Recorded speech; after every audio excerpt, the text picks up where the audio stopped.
Good day, everyone. My name is Daryl Howard, and I'm the director of the Bond Learning and Leadership Institute for Young Men. I'm also an equity instructional specialist in Montgomery County Public Schools. I am here with my colleagues, Kenneth Smith, who is a classroom teacher focusing on sociology, hip hop, history, and culture. I am here with Thomas Ryan, who is an assistant principal, and Damon Harris, who is a principal. We wanted to share a little bit about our institute and the 250 young men who we serve in our district, grades 4 through 12. What have been some of the major wins and how have we overcome challenges? One of the major wins of our program is just the simple fact of being able to be together, being able to create a space for young men to engage with folks who have had some similar experiences as they have. Essentially, we are able to create new narratives. And in these images here, we're able to see how we were able to engage the young men, but also get feedback from them about how our program could look. Not only in a face-to-face setting, but of course, during COVID, we had to transition to virtual spaces as well. The common theme has been us needing to be with them and them feeling like they needed to be with us as well. Our final program of our Summer Institute was an opportunity to hear from one of the last living Tuskegee Airmen, Colonel Charles McGee, but also to hear from our student member of the board, Nick Asante. So students were able to get a sense of leadership in the past, leadership in the present, and then how they could envision leadership in the future. And when we think about our supporters and stakeholders, we could categorize them into three major groups. So one of the most important stakeholders in this work is a district partner. And in our case, Montgomery County Public Schools in Maryland gave us access to students, funding for staff, and materials like Stamped, the text we use from Jason Reynolds and Ibram Kendi, as well as physical sites and a virtual platform. We also worked with several thought partners who became critical supporters. We work with parents, teachers, students, boards of education members, policymakers, and professors. We discussed our ideas with them as we were planning, and they gave us feedback and great ideas to move forward. We also partnered with Bowie State University, a local HBCU, with their Black Males Teacher College, which connected our boys to young men who are positive role models who are on their way to becoming teachers. We hope that this would help establish a student to teacher pipeline in our own backyard. And no program that is dedicated to supporting students could work without the support of parents.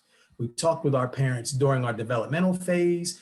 Parents were present during our meetings with the boys, and parents also completed evaluations at the conclusion of each set of sessions. As you can see from this one item from the survey, 95% of our parents felt that the Bond Boys Institute was beneficial for their sons. So ASCD and Teach to Lead had a number of built-in structures to help support all these teams of professional educators from around the country. One of these was being the logic model. This logic model allowed us to be able to organize our ideas, thoughts, and theories into an actionable plan on paper that we then could take and put into real-world application. Point number 3 on this plan is the if-then statement for a theory of action. And this really helped our work together when we were having our own professional discourse at the table. If we did XYZ for our program, then the impact would be this for our staff, students, and for each other. Also, next slide, please. So also in this group of pictures, you see we have on the bottom picture, another structure that was provided to us was a critical friend. And a critical friend is a neutral professional educator that helped give us guidance, support, and help shepherd us through this process. The top right picture, you see us when we're sitting there pushing each other's thinking and really trying to dig down deep to how are we going to really implement our theories and our ideas into an actual plan with real life students, and what kind of impact are we going to have with them. This also allowed us to network with other teams of professional educators, which we don't ever get to do. And these were teams of professional educators from across the country. So not only did we're able to do this professionally, but we're also able to start connecting more personally. So what has been the impact of this project on students, on schools, on districts, and the state? So for us, the first thing as educators that we're thinking about is what are the learning outcomes? As you can see, we wanted our students to be focused on leadership skills, culture and identity, and social emotional learning, and we were successful in all of those areas. In addition, we have opportunities to highlight certain types of skills with our students. With these images, we're looking at a necktie competition, and it's not only teaching them how to tie a necktie, but it's also the pressure of being timed. It's also the competition that produces a winner, which we know that young boys love to engage in competitions. And lastly, once an individual won the competition, they actually had to share what their strategy was and how they were successful in the competition.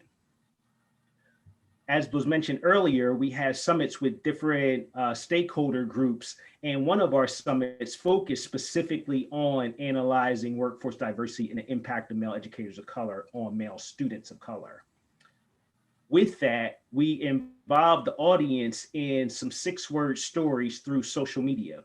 As you can see here, there were many powerful statements about what individuals across our district are thinking would be the value of more men of color and more male students of color being able to interact and engage with one another. And lastly, on the state level, many of the members of this particular institute are involved in the Maryland State Department of Education's Task Force on Achieving Academic Equity and Excellence for Black Boys, where we are helping to shape practice and policy, oftentimes using our institute as a way to shape that policy and practice for the state.